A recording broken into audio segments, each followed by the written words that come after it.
Welcome to the Berkshire Broker Breakdown.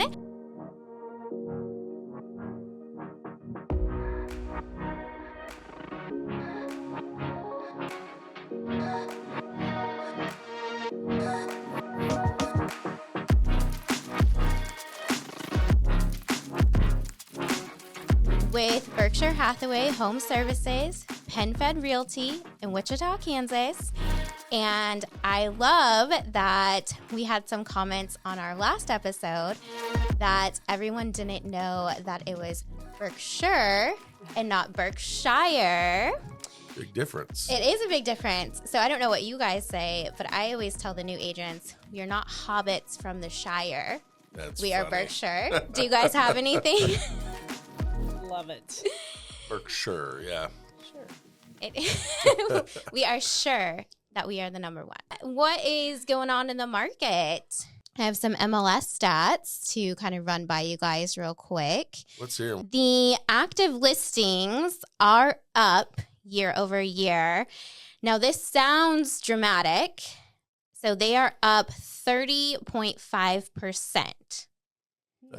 That's a big number for active listings. It is. However, the month's supply is 1.7.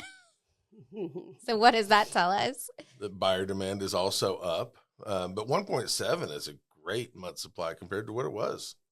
Yeah. As hard as that is to say, back in the day, 6 months was something we hear. Now 1.7 is a good number. Right. Back in the day. Back in the day, yeah. Is that my day? Probably, yeah. Well, just a couple of years ago, I think. I remember it being in the 3s and be like, oh, wow, we still have a lot to go. Now we would be excited for 3 months. Yes, it's getting dicey out there. Yeah. Do you remember the most active listings you've seen in your career? Do you remember the years? Well, probably first 10 years. Yeah. Back in the mid-90s to early 2000s, 9 months on the market was pretty normal. Oh, my goodness. Can you imagine the phone calls you would get if a listing was on for 9 months now? Yeah. I mean, back then agents had a regular follow-up meeting with sellers every week, or they were putting reports together about showings and marketing and all the things they're doing. So, it's a lot different. Listing agents worked really, really hard back then to market those listings and get them out there. I remember, it seemed like sellers were begging buyers to write up offers on their properties, and the incentives. Oh, yes. And this was just, I say not too long ago, 2007 and 2008, when we would see cruises being given away and iPads being given away for an acceptable offer. And, dang it, I missed that market. Well, the extreme version I saw was a house in North Riverside. I think it was on Salina or Payne, and they were giving a car to the buyer that bought the house. A car? Yeah, a car with the property. Wow. Was it a good car or like a car they didn't want to get out of the driveway? Like a 3 or 4 year old Saturn. It was a car that would still get the job done. Yeah. Not like one that they just didn't want to pay to haul off. Exactly. They were like, oh, it's included in the sale. I love it. Well, today, we talking about sellers and listings, we're going to talk about earnest money. So earnest money in our market is kind of a deposit of good faith. And so it does go to a third party typically in our market. And they hold on to it, and then at closing, it is applied to the purchase price. So lots of interesting things happen with earnest money. It does come from the buyer. The buyer is the one that pays the earnest money. For those of you who are newer, or just a reminder. So there are two sides to earnest money. Yes, there are. And would you guys agree that earnest money is probably the biggest phone calls that we get about? Some days. Brokers, yes. Yeah. There's a lot of questions about earnest money. Mm-hmm. And I've learned, too, it's different state to state, how the laws are about earnest money. Yeah. I know customers will call frustrated that we as brokers can't do anything necessarily for them to get their earnest money released. Once a contract starts and earnest money is deposited, it then becomes a legal issue if it has to be released for any reason other than closing. So we're kind of out of the loop on that. Yes. So from the listing side, we'll start with the listing side. The buyer has 5 business days per Kansas statute to deposit that earnest money. However, their time frame per our sales contract for inspection starts the next business day after the contract's executed. So on the listing side, would you advise your clients to let them have access to the house for inspections without that earnest money being deposited because it's within those 5 original days?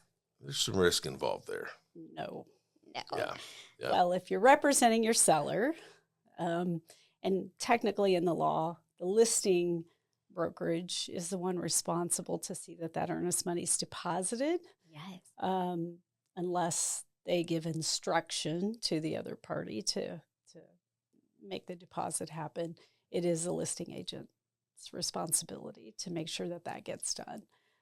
But yes, it's not in a seller's best interest to move forward on a contract that's, in my opinion, not solidified without that earnest money, because that is part of the terms of the contract. So I think the buyer needs to deliver it. I'm going to ask a question. You said, in your opinion, the contract solidified. Is a contract if earnest money is not deposited? It is. Yes. $1 million question. Yes, it is a contract. That's why I don't know. I use the word solidified because there's still something hanging out there. So that's a good way to put it. But and that's questions asked all the time. And we used to see where the MLS status wouldn't change until the listing agent got the earnest money, which is been remarketed as a no. Yes. It should go to pending, but. And the way earnest money is transferred has changed throughout the different markets too. Yeah, that has come up recently. So during the COVID times, we were so excited about the EFT ACH deposit option, and we have kind of flipped back to the other side now for protection, right? Yeah, it depends on what side you're working for. It depends on a lot of different factors there, but sometimes a good old cashier's check is not a bad thing. There's some protection there. I remember an old school broker years ago that wouldn't present a contract until he had the earnest money check in hand, and I thought at that time that was crazy. But now I kind of see what he's talking about. Yeah. We've learned things along the way. So. Depending on other terms of the contract, I've recommended to listing agents that they ask that buyer's agent to deliver it to the office. Let's go old school again. Bring that check to the office and we'll start talking, because it's just, you got to look out for your clients. Deal. Yeah, that's part of the listing. Now flipping to the buyer side, when the earnest money has been deposited and you get through that inspection and now you're at repair negotiations, how would you suggest that the agent protect that buyer's earnest money during repair negotiations? So one of the things I think is really important that gets overlooked when it comes to earnest money for buyers is anything that is written into the contract that the buyer has asked for and the seller completes, it puts their money at risk, because if for some reason it doesn't close, even if their financing falls through, the seller's entitled to the amount of earnest money equal to whatever they spent doing the things that the buyer asked them to do. So that's really important. A lot of people overlook that. And on the seller's side, it gets overlooked because the seller should be asking for enough earnest money to cover those things if they're going to do them on behalf of a buyer. So earnest money is a big piece of negotiations that I think gets overlooked. It does. You're right. A lot of people forget that it's a negotiable term, the amount. And depending on other terms of the contract, that amount might need to change. And that's $1 million question. How much should the earnest money be? I don't know if we want to go there. It's really depending on what the clients negotiate. Yeah. But, thing that we also remind people in the state of Kansas, small claims court limit is $4,000. So keep that in mind. Yes. Yeah. In Sedgwick County. Anyway. Sedgwick County. Thank you. For lack of a better term, I did hear an agent say here recently, buyers need to have a little skin in the game. Yes.